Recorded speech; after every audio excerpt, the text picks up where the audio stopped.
Je vais parler des résultats de l'entretien. Les personnes interviewées ont été sélectionnées parce qu'elles étaient considérées comme connaissant bien le secteur, à la fois pour leurs liens professionnels et académiques, afin de pouvoir fournir informations pertinentes sur les défis d'une nouvelle pandémie, éducation et travail. L'éducation et le travail à distance sont l'un des sujets les plus fréquemment discutés aujourd'hui en raison de la pandémie qui trouve un citoyen très efficace dans les nouvelles technologies de l'information et de la communication. Dans les entretiens remenés de positions ont été obtenues les premières positions et celui des étudiants de langue moderne. Ils ont indiqué que le travail et l'enseignement à distance présentent de nombreux avantages et que de plus en plus d'écoles et d'entreprises offrent un large éventail d'industries ou de secteurs différents leur permettent de s'employer travail ou étudier à distance. Une amélioration de l'efficacité des employés, une réduction des frais généraux et plus de temps de travail, mais surtout la flexibilité des heures et la conciliation du travail et de la vie personnelle permettent d'augmenter leur engagement dans leur entreprise, ce qui est essentiel dans la société aujourd'hui. Mais de nouvelles améliorations sont encore possibles. La deuxième position a été donnée par l'enseignement rural. Ils ont indiqué que l'enseignement à distance et le travail réduit considérablement l'efficacité en raison d'un obstacle, Internet, parce qu'il est très difficile pour les ruraux d'y accéder et par conséquent, ils ne pourront avoir les chaires ou l'emploi comme la plupart des étudiants et des travailleurs qui vivent dans les zones urbaines du pays.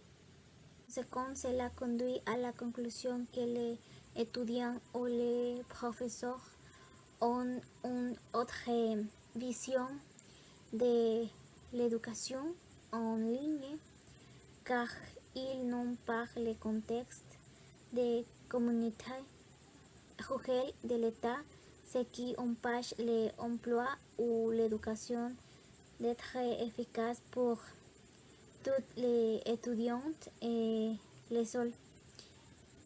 Une solution pour contrer ce problème est que le gouvernement fournit les outils et les ateliers nécessaires à l'utilisation efficace de la technologie. Bonjour à tous. Qui parmi nous n'a pas imaginé comme il serait merveilleux de travailler dans les conforts de son foyer sans avoir besoin d'aller en bureau ou choisir un habillement formel 4 ou 5 jours par semaine. Et comme il serait rêveux de pouvoir établir son propre horaire, manger à l'heure, passer du temps avec ses enfants ou passer plus de temps avec son couple sans devoir cesser de contribuer financièrement à son ménage. Et combien d'étudiants ne se sont pas plaints de la fatigue et de la lassitude qu'ils ressentent en allant à l'université, en faisant ses devoirs, en mangeant à l'heure, en faisant du sport, en travaillant et en s'amusant tout cela en même temps. Il semble que la nature a écouté leur appel, parce que le coronavirus est apparu pour nous confiner chez nous. Et quand nous avons dû commencer à travailler et prendre classe en ligne, nous nous sommes rendus compte que les choses ne sont pas aussi simples et aussi bonnes comme nous l'avons pensé. En premier lieu, on trouve qu'actuellement, près de la moitié de la population mexicaine vit dans la pauvreté, occupant 43,6% de la population totale. Et selon l'information donnée par l'INEGI, seulement 65,8% a accès à Internet, mais seulement 30% des étudiants de la CEP l'en a. Ces chiffres nous montrent la réalité de notre pays, c'est-à-dire que 70% des étudiantes de l'éducation basse n'ont pas accès à Internet. En deuxième lieu, nous avons vu que les écoles n'ont été pas prêtes pour les classes en ligne, La plupart des professeurs ont dû changer leur programme de classe et s'adapter à l'usage de la technologie. La même chose a passé avec les étudiantes qui, curieusement, ont trouvé cette forme de travail plus puissante qu'aller à leur école, car ils ont dû passer une grande partie de leur journée assis devant leur ordinateur. Malgré les progrès technologiques et les facilités qu'on a aujourd'hui pour nous connecter et être en contact avec personne dans l'autre partie du monde, notre pays, le Mexique, n'est prêt pas pour faire partie d'une réalité qu'a la technologie comme facteur principal du travail. Pour être partie de ces réalités, les pays avaient besoin d'une société équitable, une société qui a les mêmes droits. Et d'accord, à ce que nous avons déjà vu, le Mexique n'a pas les conditions pour implémenter pour tout le monde les mesures que la pandémie nous a obligés à utiliser. Si le Mexique choisit travailler à distance, il serait nécessaire d'améliorer les conditions pour les 70% d'étudiants qui n'ont pas accès à l'Internet et aussi former les enseignantes et les travailleurs des entreprises qui optent pour travailler de cette forme. Il ne reste plus qu'à attendre et voir comment les choses vont évoluer en ces nouvelles réalités. Merci beaucoup. Bon, je vais parler du télétravail. Et le télétravail a beaucoup d'avantages. Et la première serait assurer santé et sécurité aux travailleurs. Et semaine du travail plus courte ou travail supplémentaire. Améliorer la balance entre la vie privée et la vie de travail. Et prolonger la vie pour les personnes les plus âgées parce qu'ils continueront à travailler chez eux. Et aussi, on a quelques demandes. Par exemple, la première serait l'organisation parce que l'entreprise sera responsable pour les dépenses de l'équipe de travail, l'internet et le téléphone que les travailleurs utilisent, la technologie, c'est-à-dire établir l'infrastructure et plateformes technologiques, et dans la part judiciaire, garantir la sécurité pour les travailleurs en cas de risque de travail. Et aussi, on a quelques inconvénients dans la part des travailleurs. Par exemple, que les concepts de journée de travail et de temps libre seront devenus diffus pour eux. Et le stress et risque de santé mentale parce que les personnes se sentiront isolées. La perte d'identité, des objectifs et des sens d'équipe de travail.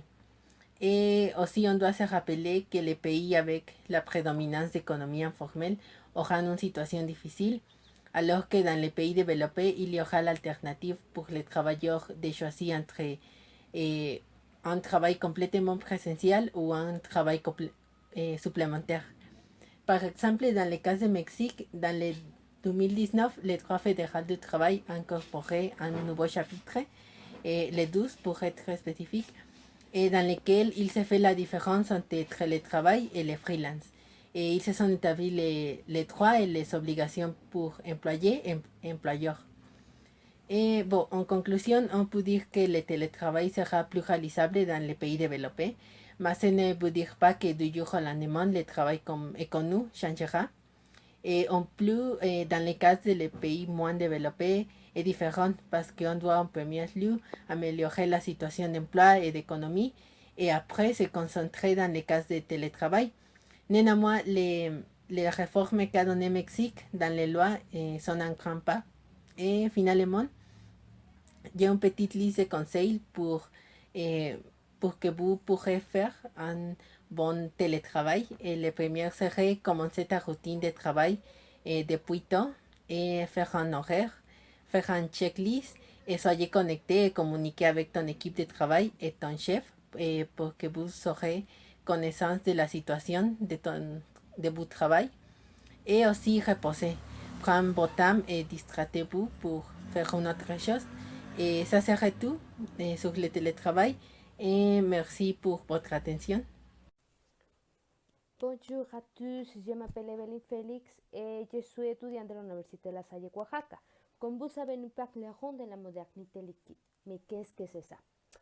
Par moi, ça sonnait comme un spray pour nettoyer. Mais non n'est pas un spray pour nettoyer notre maison. C'est une chose plus profonde. C'est une idée qui naît de Bauman. En 1998, Sigmund Bauman lançait le terme modernité liquide, afin de remplacer celui de postmodernité. qu'il utilise jusque-là et avec maintenant une tonalité critique affirmée. La modernité liquide s'opposait à la modernité solide, dans laquelle existent des formes sociales stables et bien définies. Dans la modernité liquide, l'individu est intégré socialement par son acte de consommation et défini par ces choses. Mais il est amené à faire sans cesse des choses nouvelles qui fluctuent rapidement au gré des exigences socio-économiques. La sociabilité liquide est caractérisée par la liberté, malheureusement passée par l'incertitude, les changements, les précarités et l'insécurité. Tout un chacun peut se retrouver sans valeur sociale et être conduit à la marginalisation. N'est clair, vrai? Je t'expliquerai avec un exemple très simple. Dans le passé, notre grands-parents savaient comment sera leur vie. Ils avaient une structure incansable. Par exemple, ils avaient l'idée de naître, de grandir, connaître la mort de sa vie, se marier, avoir des enfants, vieillir et mourir. C'est l'idée d'une modernité solide, avec une structure incansable. Au contraire, la modernité liquide les personnes consomment ce qu'ils voient. Nous avons beaucoup d'options et pour ces raisons, cette génération sont obligées de faire des choses différentes parce qu'il a beaucoup d'options. Par exemple, un jour, cette génération préfère voyager pour tout le monde. Autre jour, ils préfèrent écrire un livre, etc. Et nous n'avons pas une structure bien définie. Cette modernité liquide, nous pouvons voir dans notre société, dans notre éducation, dans le travail, etc. Nous n'avons pas d'une structure bien définie. C'est la modernité liquide.